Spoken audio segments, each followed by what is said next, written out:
Good morning, hello friend, नमस्ते, आदाब, सत श्री अकाल। कैसे हैं आप सभी लोग। क्रेजी तनिष्क में आपका हार्दिक स्वागत है।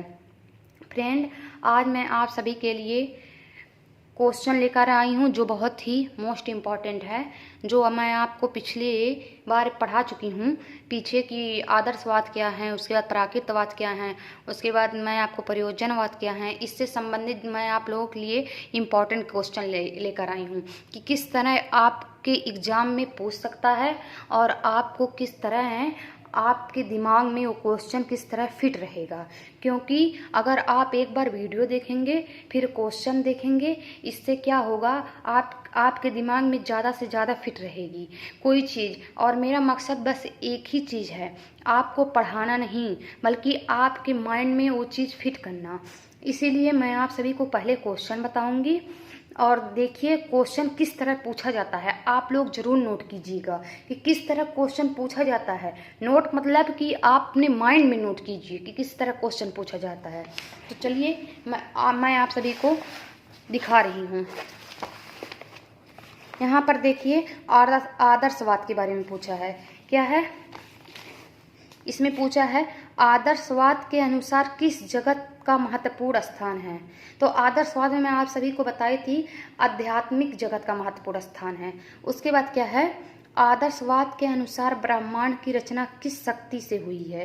यानी आदर्शवाद के अनुसार ब्रह्मांड की रचना किस शक्ति के अनुसार हुई है, तो आध्यात्मिक शक्ति के द्वारा हुई है। उसके बाद क्या है आत्मनिष्ठ आदर्शवाद के जनक कौन है। ऐसे आपको पूछ लेगा कि आत्मनिष्ठ आदर्शवाद के जनक कौन हैं, तो आप बर्कले बताएंगे। प्राचीन आदर्शवाद के जनक कौन हैं, तो आप कांट बताएंगे। उसके बाद पूछेगा वस्तुनिष्ठ आदर्शवाद के जनक कौन हैं, तो आप हीगल बताएंगे। ठीक है। उसके बाद फिर अगर पूछेगा नैतिक आदर्शवाद के जनक कौन है, तो आप इसे प्लेटो बताएंगे। ठीक है। उसके बाद पूछेगा अगर ये भी पूछेगा आपसे एक क्वेश्चन कि किस दार्शनिक ने सत्यम शिवम सुंदरम को जीवन का सशस्त्र मूल आदर्शों के रूप में व्यक्त किया है। अगर आपको इस तरह के क्वेश्चन हो तब फिर भी आप किस तरह, यानी सत्यम शिवम सुंदरम किसने कहा था, तो आप प्लेटो फिर से बताएंगे। ठीक है। उसके बाद क्या है, आदर्शवाद दर्शन में वस्तुओं की अपेक्षा किसे महत्व दिया गया है। अगर ऐसे पूछेगा तो हम आपको बताएं कि आदर्शवाद में अगर दर्शनों की वस्तुओं की अपेक्षा किस वस्तु को बताया, विचारों को। यानी विचार महत्व है आदर्शवाद में, विचार महत्व हैं, क्योंकि उसमें आइडियोलॉजी में हम बताए हैं, आइडियोलॉजी में आइडिया मतलब विचार आपका बहुत ही महत्व है। उसके बाद है आदर्शवाद दार्शनिक हॉकिंस ने शिक्षा के कितने उद्देश्य बताए हैं, तो आप क्या बताएंगे। अगर कभी आ जाएगा कितने उद्देश्य बताए हैं, तो आप बताएंगे 2 उद्देश्य बताए हैं। उसके बाद यहाँ पर देखिए कि फिर पूछा है क्वेश्चन कि प्रश्न शिक्षण विधि के जनक कौन है। जब भी पूछेगा प्रश्न शिक्षण विधि के जनक कौन है, तो आप किसे बताएंगे, सुकरात को मानेंगे, क्योंकि प्रश्न शिक्षण के विधि के जनक कौन है, सुकरात है, आप देखिएगा। उसके बाद संवाद विधि के जनक कौन है, संवाद विधि के जनक कौन है, तो आप प्लेटो मानेंगे। हम वहाँ पर आपको बताए हैं निगमन एवं आगमन विधि के जनक कौन है, तो हम आपको बताएं अरस्तु बताएंगे। उसके बाद फिर बताएंगे वाद विवाद विधि के जनक कौन है। अगर वाद विवाद विधि के जनक, तो फिर भी आप क्या बताएंगे, इसे वाद विवाद विधि के जनक किसे बताएंगे, भारतीय, यानी वाद विवाद विधि के जनक कौन हैं, इस ऐसे पूछेगा तो आप बताएंगे भारतीय आदर्शवादी दार्शनिक। ठीक है। उसके बाद फिर है निर्देशन विधि के जनक कौन है, तो आप बताएंगे हर्बर्ट। उसके बाद फिर पूछेगा तर्क विधि के जनक कौन है। अगर आपको पूछेगा तर्क विधि के जनक कौन है, तो आप किसे बताएंगे, हीगल बताएंगे। क्या बताएंगे, हीगल। उसके बाद पूछेगा खेल विधि के जनक कौन है, तो आप फ्रॉबेल बताएंगे। और पूछेगा अभ्यास एवं आवृत्ति विधि के जनक कौन है, तो आप अगर ये अभ्यास एवं आवृत्ति अगर जैसे पूछ तो आप पेस्टोलॉजी बताएंगे।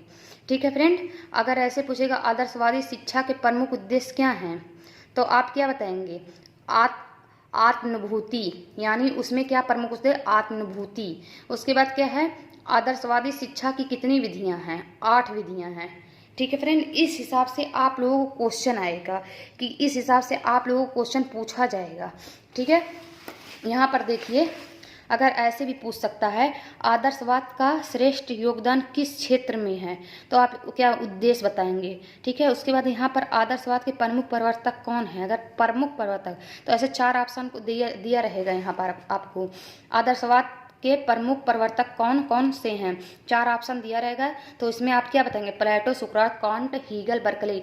जहां आप देखेंगे प्लेटो, पहले में प्लेटो है, दूसरे में प्लेटो, तीसरे में फ्रॉबेल नहीं थे इसमें, यानी कट गया।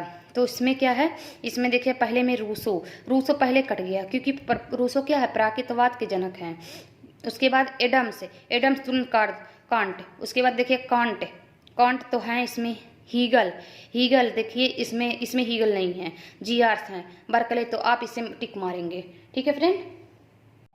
उसके बाद देखिए फ्रेंड, अगर आपको मतलब लॉन्ग आंसर में अगर कोई क्वेश्चन पूछेगा कि आदर्शवाद के अनुसार शिक्षा का अर्थ बताइए, तो आप लोग इस हिसाब से बताएंगे। हम आपको बताएं कि आदर्शवाद में शिक्षा क्या माना जाता है, यानी आदर्शवाद में शिक्षा सर्वोत्तम माना जाता है। उसमें क्या था, मनुष्य का जो है मानसिक विचार और संस्कृत, नैतिक, आध्यात्मिक सब जो है सामाजिक वातावरण पर नियंत्रण रखा जाता था। ठीक है, उसमें जो है और इन सभी कार्य को सही दिशा देने के लिए एक शिक्षक जो है महत्वपूर्ण स्थान निभाते थे, क्योंकि उसमें शिक्षक का जो स्थान है, शिक्षक जो है उसमें उच्च माना जाता था उनका स्थान, और जो बालक का स्थान था निम्न माना था, यानी गौड़ माना जाता था। और उसमें क्या था, शिक्षा मानव के जीवन में सतत विकास, यानी मानव के जीवन जो है लगातार चलती रहती है और भौतिक ज्ञान प्रदान करती थी। ठीक है, इसमें क्या था, इसमें इसका अर्थ है, जैसे ही आपको पूछेगा कि अर्थ क्या है, आप बताएंगे आदर्शवाद आइडियोलिज्म का हिंदी रूपांतरण है। ये 2 शब्दों से मिलकर बना है। आइडिया में विचार, और इज्म मतलब वाद, अर्थात ये दार्शनिक विचार जो विचारों को ही केंद्रित मानती है। ठीक है, यानी वो विचारों को ही अब सब कुछ मानती है, विचार को महत्व मानती है, और ये ईश्वरीय ज्ञान को अपना सब कुछ मानते हैं, यानी ईश्वर का ज्ञान सबसे ऊंचा मानती है। आध्यात्मिक पे ज़्यादा विश्वास करती थी। ठीक है, इस हिसाब से। उसके बाद है आदर्शवाद में शिक्षा का उद्देश्य क्या है, आप बताएंगे शिक्षा का उद्देश्य क्या है। इसमें आप सीधे निम्नलिखित उद्देश्य हैं ऐसे बताएंगे। उसके बाद आप बता दीजिएगा कि जो संस्कृत विरासत अर्थात धर्म, कला, नैतिक, साहित्य, गणित, विज्ञान आदि का समृद्धि विकास, यानी पूरी तरीके से विकास करना था। उसके बाद शारीरिक, यानी आदर्शवाद में बच्चों की शारीरिक विकास करना था। ठीक है, उसके बाद फिर बौद्धिक विकास, बौद्धिक मतलब मस्तिष्क का विकास, जो यानी बौद्धिक विकास होता है मानव जो बालक होते हैं उनका जो बुद्धि लब्ध होती है उनका विकास करना, यानी उनका IQ लेवल बढ़ाना। ठीक है, इसमें उसका प्रमुख क्या आदर्शवाद में शिक्षा का उद्देश्य था। ठीक है, उसके बाद अगर आपको पूछेगा कि यहाँ पर देखिए कि, रुकिए 1 सेकंड, यहाँ पर देखिए फ्रेंड, आदर्शवाद के दृष्टिकोण में पाठ्यक्रम की विवेचना कीजिए, यानी पाठ्यक्रम कैसे थे। तो हम आपको बताए थे कि पाठ्यक्रम के अंदर उन सभी विषयों को यानी सभी विषयों को रखने पर बल दिया जाता है, जैसे बालक के सामाजिक, मानसिक, वातावरण परिस्थितियों में सामंजस्य स्थापित, यानी बालक जो है सभी प्रकार के वातावरण में ढल सके। ठीक है, इस अनुसार उन्हें जो बालक थे उनको सभी बातों को बिना सोचे समझे, यानी उनको आध्यात्मिक चीज पर बल दिया जाता था पाठ्यक्रम जो है। और उनका जो पाठ्यक्रम में विषयों का महत्व जो दिया जाता है उसमें सत्यम, शिवम, सुंदरम, ठीक है, जो शाश्वत मूल्यों पर प्राप्ति थी। सत्यम मतलब होता है सत्य कैसे प्राप्त करना है, शिवम मतलब होता है जो कल्याणकारी हो यानी पवित्र हो, और सुंदरम मतलब होता है जो पवित्र है वही सुंदर है। इन सभी पर ये जो है ये पाठ्यक्रम की विवेचना थी। ठीक है, यहाँ पर देखिए आपसे पूछेगा सत्यम, शिवम, सुंदरम का मतलब क्या है, तो आप जरूर उसमें ऐसे लिख दीजिएगा। और आपको अगर समझ में, और अगर आप वीडियो को देख ले रहे हैं तो आपको पूरी तरीके से क्वेश्चन समझ में आ जाएगा कि हाँ हम किस हिसाब से पढ़ाए हैं और क्वेश्चन आपको करवाते हुए चल रहे हैं, तो आपके दिमाग में जो है पूरी तरीके से फिट हो जाएगी। और हम सिर्फ एक ही नहीं 2-3 किताब से सामंजस्य, ताकि आपको कहीं से भी क्वेश्चन पूछे और आप तुरंत फटाक देने उसे बता सकें। इस हिसाब से हम आपको पढ़ा रहे हैं। यहाँ पर देखिए पूछा है कि आदर्शवाद के अनुसार शिक्षक का क्या स्थान है, यानी इस हिसाब से आपसे पूछेगा क्वेश्चन उठा सकता है कि आदर्शवाद के अनुसार शिक्षक का क्या स्थान। तो उसमें आदर्शवाद में शिक्षक का स्थान जो है प्रमुख था, यानी विशेष था। जो भी शिक्षक कहता था बालक उनके अनुसार जो है कार्य करते थे, क्योंकि बालक का जो स्थान है उसमें गौड़ माना जाता था। और शिक्षक लेकिन ऐसा नहीं होना चाहिए था, ये एक प्रकार का दोष भी था उसमें। अगर दोष पूछेगा तो आप दोष में लिख सकते हैं, क्योंकि जो है बालक और शिक्षक दोनों का स्थान जो है, बालक का स्थान कभी गौड़ करना ही नहीं चाहिए। बालक के अनुसार जो अगर आप शिक्षा दे रहे हैं तो बालक की में रुचि उत्पन्न होगी, बालक में क्रियाशीलता आएगी, करके सीखने की प्रवृत्ति आएगी, बालक का जो है आईक्यू लेवल है वो पूरी तरीके से बढ़ेगा। जिस चीज़ को करना नहीं चाहता वो फिर भी वो करने की कोशिश करेगा। ठीक है, तो इस तरह जो है कि आदर्शवाद में शिक्षक का स्थान बहुत ही उच्च माना जाता था और जो बालक का स्थान है निम्न माना जाता, यानी गौड़ माना जाता था। ठीक है, उनके शिक्षक के अनुसार ये सभी विषय लागू होते थे और बालक जो होते हैं उनके अनुसार पढ़ते थे। ठीक है, चलिए फ्रेंड, प्राकृतवाद के कुछ क्वेश्चन को देख लेते हैं। जैसे आपसे पूछ सकता है वास्तविक संसार भौतिक संसार है, ये किस सिद्धांत का मानना है, तो आप बताएंगे प्राकृतवाद सिद्धांत का। दूसरा है प्राकृतवाद को दूसरे किस नाम से जाना जाता है, तो आप तुरंत बताएंगे भौतिकवाद। ठीक है, भौतिकवाद के नाम से जानते हैं। तीसरा क्या है कि प्राकृतवाद किस ज्ञान को उचित ज्ञान मानता है, तो आप बताएंगे कि प्राकृतवाद जो है किस ज्ञान को उचित ज्ञान से, वैज्ञानिक ज्ञान को उचित ज्ञान मानता है, क्योंकि प्राकृतवाद वैज्ञानिक ज्ञान को ही सब कि बालक जो है उसे अगर छोड़ दिया जाए तो वो प्राकृत में के गोद में रहकर यानी करके सीखेगा। ठीक है, प्राकृतवाद किसे अंतिम सत्य मानती है, पदार्थ को अपना अंतिम सत्य मानती है। प्राकृतवादी किसके अस्तित्व के प्रति आस्था नहीं रखते हैं, तो आप बताएंगे समाज के अस्तित्व के प्रति आस्था, क्योंकि वो समाज के अस्तित्व के प्रति आस्था नहीं रखते, क्योंकि कहते थे, रूसो का कहना था कि जब बालक प्राकृत की गोद में खेलता है तो शुद्ध रहता है, और जैसे ही वो समाज में आता है लोगों से मिलता घुलता है तो उसका जो है अस्तित्व जो होता है यानी दूषित हो जाता है। ठीक है, बालक। उसके बाद है प्राकृतवाद में किसे गौड़ स्थान दिया गया है, तो शिक्षक को गौड़ स्थान दिया गया है। फिर यहाँ पर देखिए क्वेश्चन है कि उसके बाद देखिए फ्रेंड, यहाँ पर फिर आपसे क्वेश्चन पूछेगा कि प्राकृतवाद के अनुसार शिक्षा का केंद्र बिंदु कौन है, तो अगर आपसे इस हिसाब से पूछे तो आप बताएंगे बालक। ठीक है, और पूछेगा किस दार्शनिक में सामाजिक संस्थाओं का विरोध किया है, तो किसने किया है सामाजिक संस्थाओं का, तो रूसो ने किया है। उसके बाद आपसे पूछेगा, ऐसे क्वेश्चन वन लाइनर में पूछ सकता है, प्राकृतवादियों ने सीखने की सबसे उचित विधि क्या बताई है, तो क्या बताई है, खेल विधि। ठीक है, जब बालक खेल में सीखेगा तो उसे जल्दी यानी उसका मस्तिष्क सामाजिक सब कुछ विकास होगा। प्राकृतवादियों के अनुसार जो है अनुशासन कैसी होनी चाहिए, तो मुक्त्यात्मक होनी चाहिए, यानी बालक को बिल्कुल मुक्त कर दीजिए, स्वतंत्र छोड़ दीजिए, जिससे बालक जो है अच्छे से सीख सकेगा। ठीक है, ये प्राकृतवादियों का कहना था। उसके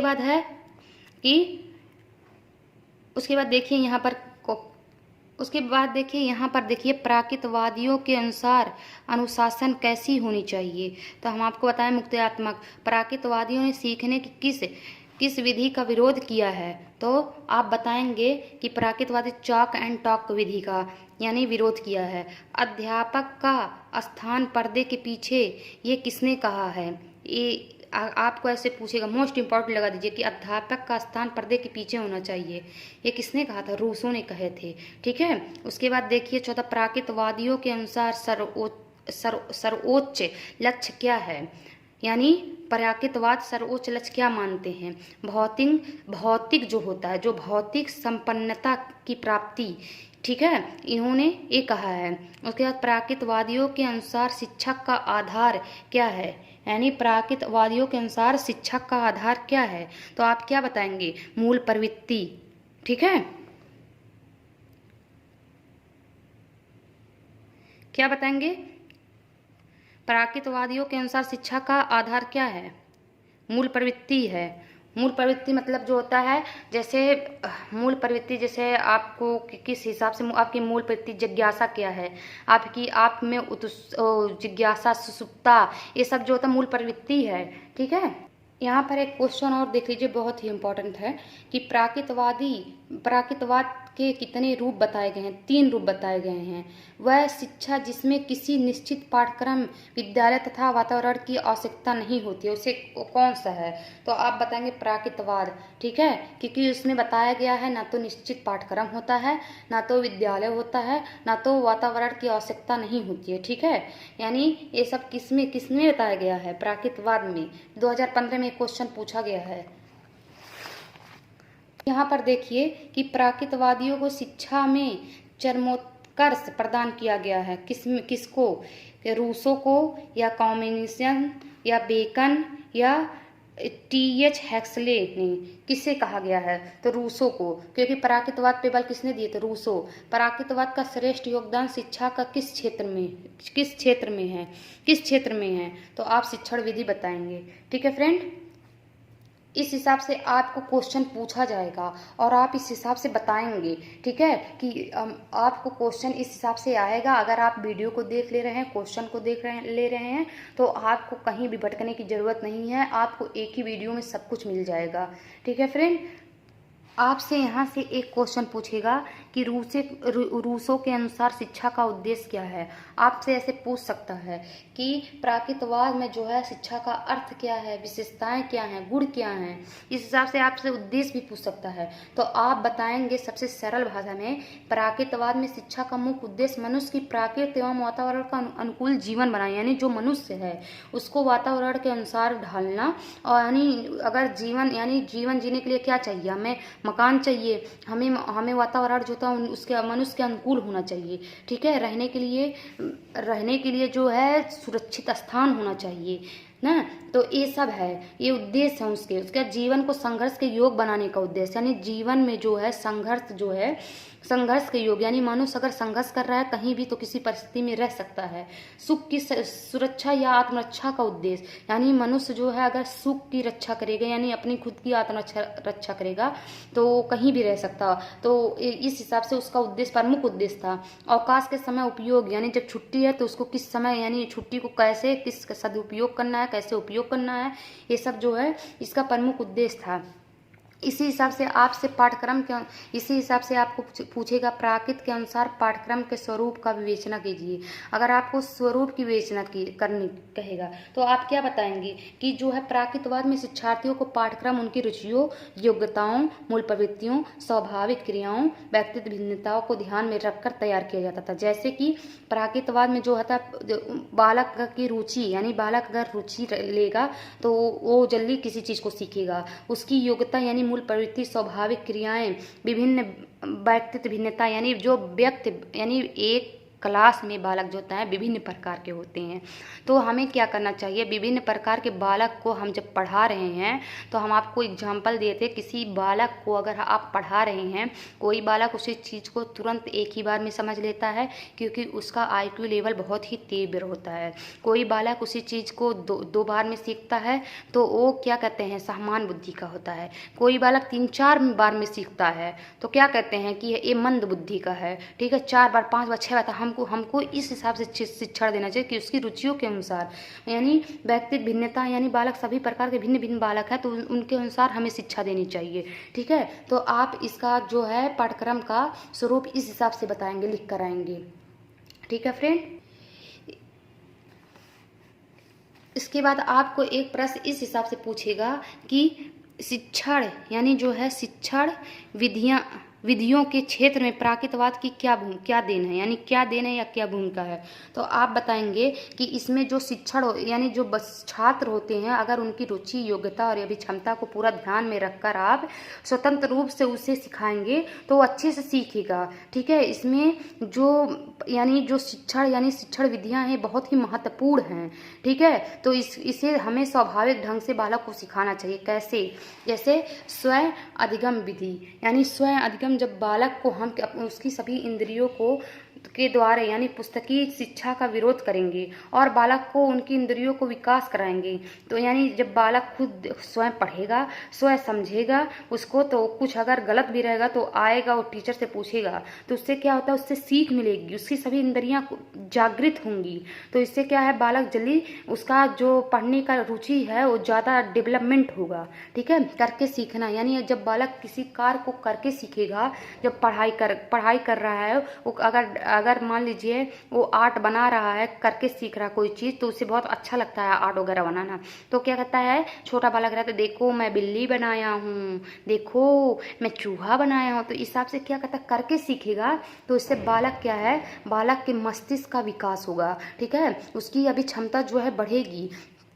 खेल विधि, जब बालक खेल खेल में सीखता है जो चीज़, वो कभी नहीं भूलता है। यकीन मानिए, आप जब बचपन में रहे होंगे छोटे, जो चीज़ आप खेल में सीख रहे हैं, अभी भी आपको अपने बचपन में जो चीज़ खेल में सीखे होंगे कभी नहीं भूल रहे हैं। तो कहते हैं खेल खेल में आपको बालक को सिखा देना चाहिए। ठीक है, इस हिसाब से पढ़ाना चाहिए कि बालक खेल खेल में ही सीख जाए। जैसे कभी पहाड़ा होता है तो आप खेल खेल में सिखाएंगे तो कभी नहीं भूलेगा। भ्रमण विधि द्वारा, भ्रमण यानी जब आप बालक को घुमाने यानी टूर वगैरह पे लेकर जाते हैं, तो जो चीज़ दिखाते हैं, देखो देखो बेटा, ये देखो झरना है, यहाँ से पानी गिरता है, और ये झरना क्या होता है, ऐसे पानी जाता है नीचे की तरफ, ये पानी है, इससे क्या होता है, ये तालाब, ये समुद्र। इस हिसाब से जब आप बालक को बताएंगे तो उसकी जो जब वो घूमने जाता तो जो छवि बनती है उसके दिमाग में, वो कभी नहीं भूलता है। तो आपको इस हिसाब से डेवलपमेंट कराना है। ठीक है फ्रेंड, इस हिसाब से आपको ऐसे प्राकृतिक शिक्षा के गुण भी पूछ सकता है, दो विशेषताएं भी पूछ सकते हैं, दोष भी पूछ सकते हैं। तो ये आप सभी लोग एक बार वीडियो को देखिए, उसके बाद फिर इस क्वेश्चन को देखिए। इस हिसाब से आप सभी क्वेश्चन पूछे गए हैं और पूछे जाएंगे, और जहाँ तक कि मेरी उम्मीद है, मैं ऐसे क्वेश्चन आपके समक्ष प्रस्तुत कर रही हूँ कि आपको क्वेश्चन पूछे जाएं। 100% तो नहीं दे सकती हूँ कि क्वेश्चन पूछे जाएंगे, लेकिन इस हिसाब से क्वेश्चन बन सकते हैं। मेरी कोशिश है कि जो भी मैं आपको करा रही हूँ वो आपके दिमाग में फिट हो जाए, बस और कुछ नहीं। उसके बाद चलिए फ्रेंड, आइए प्रयोजनवाद के कुछ क्वेश्चन देख लेते हैं वन लाइनर। जैसे पूछ सकता है, कौन सा दर्शन परंपराओं व मान्यताओं का विरोधी है, तो आप बताएंगे प्रयोजनवाद। उसके बाद है, प्रयोजनवाद किसे स्वीकार नहीं करता है, तो आप क्या, उसके बाद फ्रेंड आप क्या देखेंगे कि प्रयोजनवाद किसे स्वीकार नहीं करता है, तो आप बताएंगे प्रयोजनवाद किसी निश्चित अथवा शाश्वत सत्य आदि सिद्धांत को स्वीकार नहीं करता है। इससे क्या है कि जो हम आपको बताए थे कि प्रयोजनवाद में जो है किसी सत्य, यानी जो सत्य आपका है, सिद्धांत जो है बदलते रहते हैं। ठीक है, तो प्रयोजनवाद नहीं मानता है कि सत्य जो सत्य है वही सत्य है। जब तक आप प्रयोग मत करिए, जब तक आप उस तथ्य पर मत पहुंचिए, तब तक मान लीजिए कि इसीलिए तो निश्चित अथवा शाश्वत सत्य आदि सिद्धांत जो है बदलते रहते हैं, उसका कहना है। तीसरा क्या है, प्रयोजनवाद किसे सर्वोच्च स्थान देता है, प्रयोजनवाद किसे सर्वोच्च स्थान देता है, तो आप बताएंगे प्रयोजनवाद जो है क्रिया को सर्वोच्च स्थान देता है। किसे देता है, क्रिया को, यानी करके सीखो, उसे सर्वोच्च स्थान देता है। फिर क्या प्रयोजनवाद किस सत्ता को स्वीकार नहीं करता, तो प्रयोजनवाद जो है ईश्वरीय सत्ता को स्वीकार नहीं करता है। ठीक है फ्रेंड, उसके बाद यहाँ पर देखिए कि प्रयोजनवाद के अनुसार किसी भी सिद्धांत की कसौटी क्या है, तो आप बताएंगे प्रयोजनवाद के अनुसार किसी भी सिद्धांत की कसौटी उसकी उपयोगिता है। यानी जब आप उसे उपयोग करेंगे किसी भी सिद्धांत को, तो क्या है, उसकी कसौटी यानी कसौटी है। ठीक है, फिर क्या है कि प्रयोजनवाद किस प्रकार के शासन पर बल देता है, तो आप क्या बताएंगे, हम आपको बताए थे कि प्रयोजनवाद जो होता है प्रजातांत्रिक शासन पर बल देता है। ठीक है, उसके बाद आप बताएं, उसके बाद आपको क्या क्वेश्चन है, आगे क्वेश्चन देखिए। इस प्रकार से आपको वन लाइनर क्वेश्चन पूछ सकता है। ठीक है फ्रेंड, उसके प्रयोजनवाद के अनुसार शिक्षा कैसी प्रक्रिया है, आप क्या बताएंगे, प्रयोजनवाद के अनुसार शिक्षा निरंतर चलने वाली प्रक्रिया है, यानी जो है कभी रुकेगी नहीं, निरंतर चलती रहेगी। ठीक है, उसके बाद यहाँ पर देखिए प्रयोजनवाद किसमें आस्था नहीं रखता, प्रयोजनवाद किसमें आस्था नहीं रखता, तो आप क्या बताएंगे, तो आप बताएंगे प्रयोजनवाद जो है ईश्वरीय सत्ता में आस्था नहीं रखता।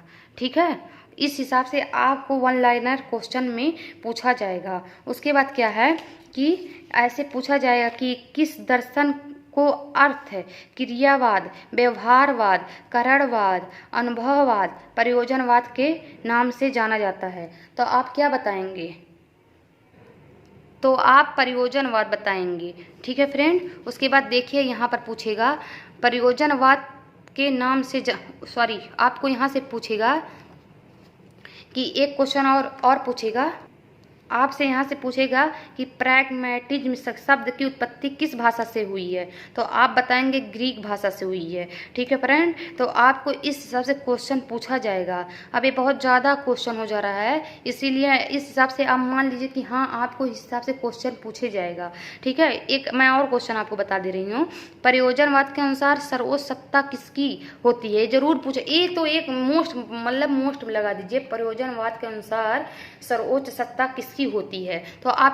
तो आप बताएंगे कि प्रयोजनवाद के अनुसार जो है, यहाँ पर आप बताएंगे कि यहाँ पर सर्वोच्च सत्ता पूछा है ना कि किसकी होती है, तो आप बताएंगे समाज की होती है। किसकी होती है?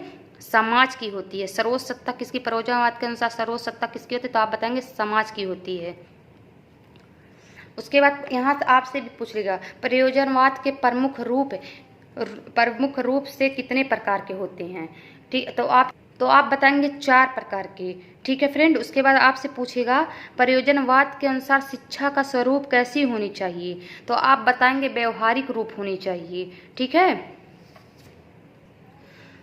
तो यहाँ पर आप लोग देख लीजिए कि अगर पूछेगा प्रैग्मैटिज्म शब्द की उत्पत्ति किस भाषा से हुई है, तो आप बताएंगे ग्रीक भाषा से हुई है।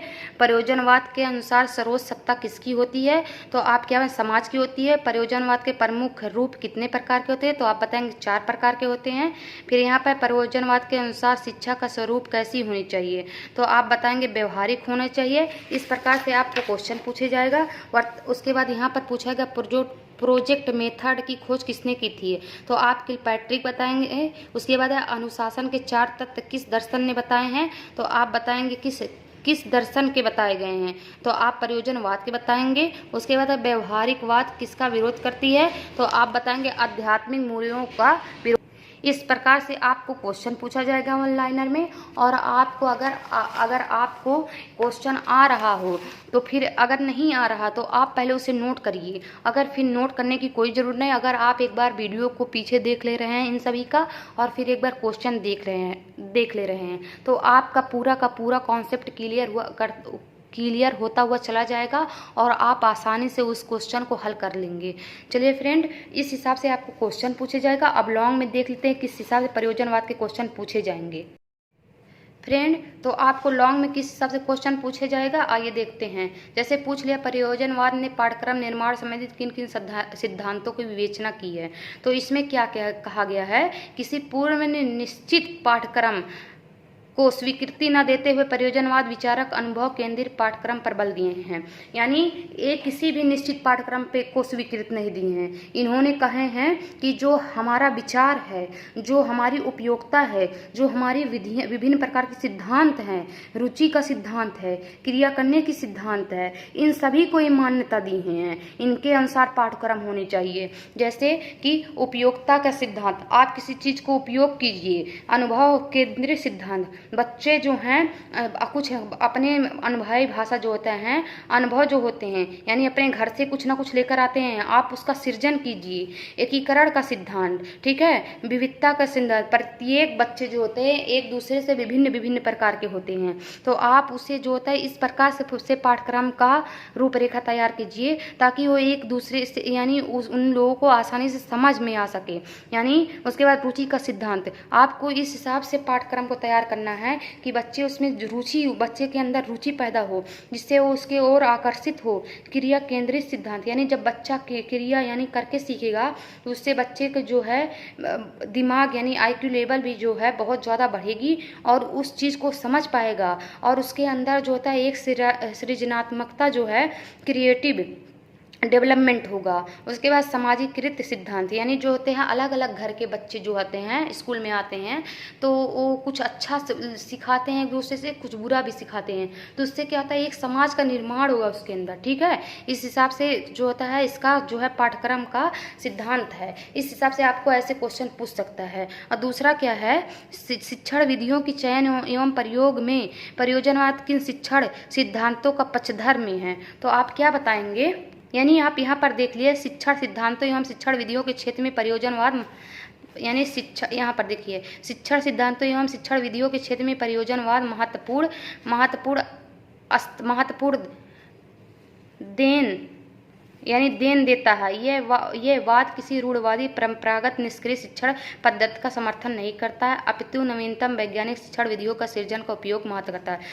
यानी इनका कहना है जो रूढ़वादी हैं, जो झूठे हैं, उनको हम महत्व नहीं देंगे। ठीक है, जो हम खोज पर यानी जो चीज़ सत्य है, जो चीज़ हम सत्य की यानी खोज पर बल देंगे, करके सीखने पर बल देंगे, उसकी रुचि के अनुसार बल देंगे, ये सब जो है हम इस पे सिद्धांत पे, इस हिसाब से हम शिक्षण विधियों का पक्षधर हैं। इस प्रकार से हम मान्यता उनको चाहिए।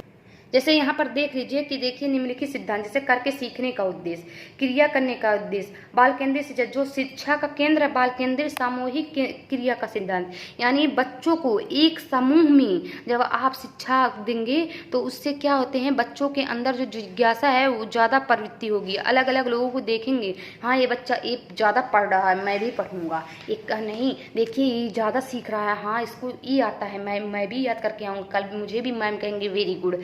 तब ये सब जो होता है सामूहिक में जब आप बताएंगे तो बच्चे कुछ और सीखेंगे। ठीक है, इस पे बल दिए हैं।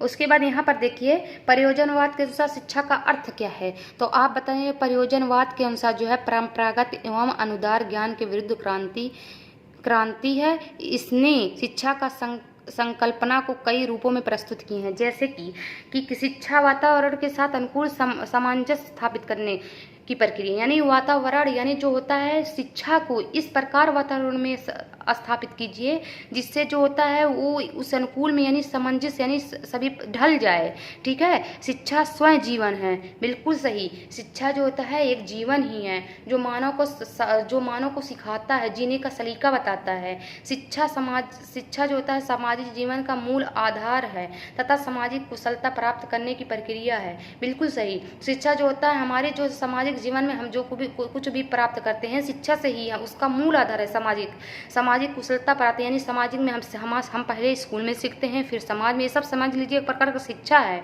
शिक्षा एक लोकतांत्रिक है। ठीक है, लोकतांत्रिक शिक्षा जो है एक लोकतांत्रिक है। इससे इस प्रकार जो है आप लोग बताएंगे शिक्षा का अर्थ क्या है। ठीक है, इस हिसाब से आपको शिक्षा का अर्थ बताना है। और प्रयोजनवाद का हो गया।